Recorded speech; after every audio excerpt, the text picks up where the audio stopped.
Hello everyone. After enlisting the emerging technologies for museum professionals, we proceed with the selection of technologies.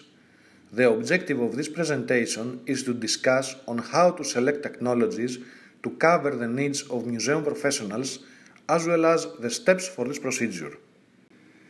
At the end of this presentation, you shall be able to first choose the appropriate technologies to solve your needs. These needs start from the museum level, proceed with the task level of your professionals, and finish with the individual museum professional level. Second, define and be able to run the steps of the technology selection procedure so as to cover your needs. Thus, the keywords characterizing this presentation are the professional's roles. We shall define the technologies and the respective knowledge on this level, and the steps to select technologies. In detail, we shall start with the definition of technologies and the respective knowledge on the museum role profile level. We recall that the MUSA project defined 4 emerging role profiles: the Digital Strategy Manager, the Digital Collections Curator, the Digital Interactive Experience Developer, and the Online Community Manager. For each role, we shall define the key technologies and relevant knowledge based on the tasks they conduct. In the end, we shall present the steps to select technologies and an example to illustrate the approach. Digital Strategy Manager. This is a strategic role that helps museums to thrive in the digital era. He or she is responsible to establish the museum digital strategy, align with resources, and operate as a mediator between the relevant internal and external stakeholders. His or her main tasks are the following. First, to plan the digital strategy of the museum. For this task, he has to know about the emerging technologies for museums, various digital strategy models like software as a service, as well as general technologies like cloud computing. Second, to mediate between and effectively communicate with stakeholders, internal and external to the museum. For this purpose, he has to be aware of digital terminologies as well as communication and collaboration tools. Third, to collect and analyze data. This sets the route towards simpler solutions like quantitative analysis software, or in case of availability of mass volumes of data, techniques like big data analysis. Data interpretation and analysis come afterwards and used to provide meaning. Fourth, to assess training needs. Data interpretation, again, is the required knowledge. Fifth, comes the project planning. Digital strategy managers need to know how to plan and even run projects. For this purpose, they have to know project management techniques like agile process management, various IT frameworks, as well as techniques that will be incorporated into the design of digital products and will enhance the user experience and engagement like UX. The Digital Collections Curator. He or she is responsible for implementing the digital strategy relevant to collecting, storing, archiving, preserving, and making accessible the digital collections, either born digital or digitized. His or her main tasks are the following. First, to improve the museum's digital preservation, management, and exploitation plan for all digital cultural content or objects on an ongoing basis. For this purpose, he or she has to have knowledge on how to collect, store, archive, preserve, and make accessible the digital resources as well as the respective technologies to do that. Second, to make the digital resources accessible. In this regard, he or she has to know about various technologies that provide access to resources like web technologies, cloud technologies, mobile technologies, so as to allow visitors to gain access through their smartphones or other portable devices. Third, the accessibility of resources require their characterization with the appropriate metadata. Particular knowledge and tools on how to characterize resources using the appropriate metadata schemes is more than essential. Fourth, the management of intellectual property rights. We recall the topic of the Creative Commons and the different licensing schemes. Fifth, the enhancement of digital collections. The curator has to know and possibly how to use the content publishing technologies like content management systems, virtual exhibitions, the potential mediators like Europeana and other. Next is the digital interactive experiences developer. He or she designs, develops and implements innovative and interactive experiences based on audience needs, providing meaningful experiences for all types of audiences. Actually, this is a programmer for museum products. His or her main tasks include the following. First, to design and prototype interactive and innovative installations providing meaningful experiences for all types of audiences. For this task, the knowledge of user experience principles and the emerging technologies is more than essential. Second, to carry out audience research and observation analysis. For this purpose, he or she has to know how to conduct audience analysis and interpretation using the appropriate tools. Third, as a developer, he or she will have to develop accessibility tools for all types of visitors. For sure, this includes programming using the appropriate tools and the knowledge of the respective emerging technologies. For example, if he or she has to develop a serious game for a museum, he or she has to know about game engines. Fourth, he or she has to facilitate and coordinate the communication flows between various different museum teams and external high-tech companies. Meaningful experiences typically engage various professionals with different backgrounds and duties.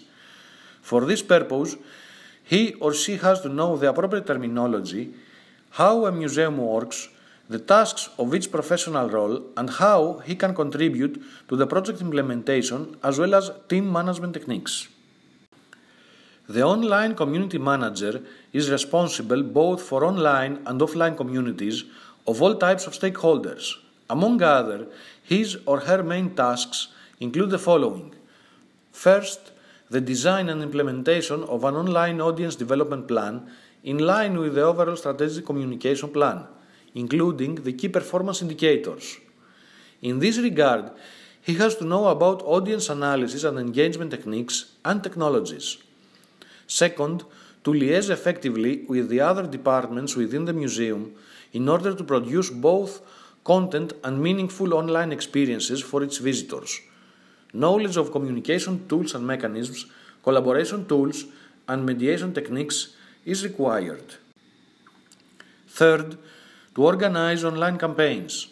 For this purpose, he or she has to have extended knowledge of digital tools for online events and the social media, as well as tools to engage the audience like graphics design, storytelling, and other. Fourth, he or she has to analyze the audience needs. The proliferation of social media allow people with relevant knowledge or no knowledge at all to have a say. Moreover, they consider a unique channel to engage people to museum activities. In this regard, the online community manager has to know about audience analysis and engagement techniques, as well as how to use the respective tools. In some cases, it would be even good to know how to use big data analysis software. Fifth, the online community manager assesses and evaluates the efficiency and the effectiveness of the online activities. For this purpose, he or she has to know how to use the respective tools in order to interpret the data and give back feedback to the upper management. Now, we proceed with the steps of the procedure on how to select technologies. In this slide, you shall see again some terms you read before in this module. The first step is to define the business case, which is the project. This is aligned with the museum strategy and possibly the digital strategy of the museum. Second, you have to define the roles and the team members required to design and implement the project. You may select among your peers in the museum or recruit external collaborators. The roles definitions should include also a detailed list of tasks for each one. Third, you have to run a needs assessment procedure using the appropriate models as discussed earlier.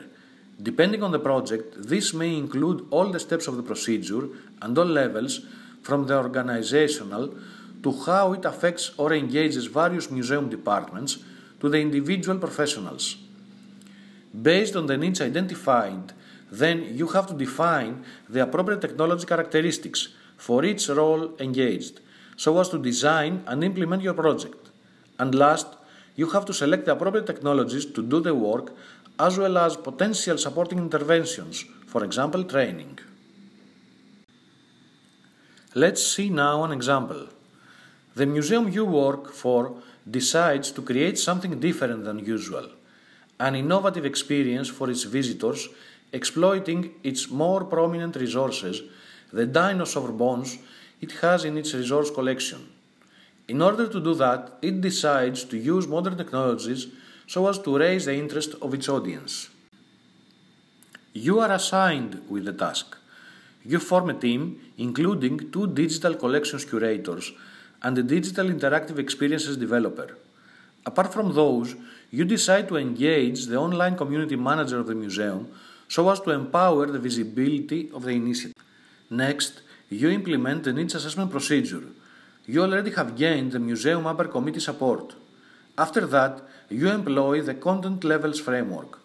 In the organizational level, you identify that most personnel is not up to date with modern museum technologies, and the unit responsible for the collections have not available digital representation in high quality for all the particular resources, the dinosaur bones, neither the appropriate infrastructure to do that. On the other hand, some of the members of the steering committee believe, and have managed to include that in the museum strategy, that the museum should go towards implementing immersive collections. In the task level, you find out that the curators have not knowledge on the digitization of resources, as the museum tends to outsource this effort. Unfortunately, this lack of knowledge did not allow for asking digitization filling particular requirements in the past. Thus, you decide that you have to train appropriately your curators and then outsource the digitization to a specialized company that uses 3D scanners for this purpose. Moreover, you find out that even you have a content management system in place, this is used mostly to store data and not publish it. This happens because the staff does not know how to do that. Thus, you decide that the curators and other museum staff should be trained on how to publish content exploiting the content management system and other technology tools, how to manage content, and how to create engaging and meaningful immersive experiences.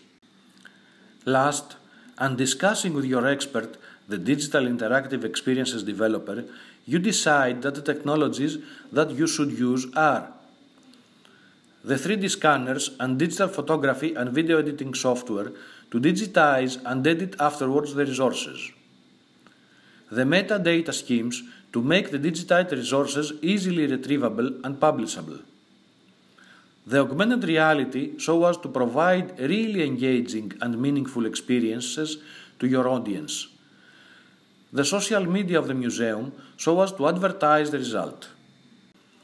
In this presentation, we discussed about how to select technologies covering the needs of museum professionals. We saw the required technologies per museum professional role as they were defined by the MUSA project. We also saw the steps of a technology selection procedure together with an example. Now that you finished watching it, you should be able to identify the relevant technologies for museum professionals. Define and implement the key steps of a technology selection procedure. Thank you.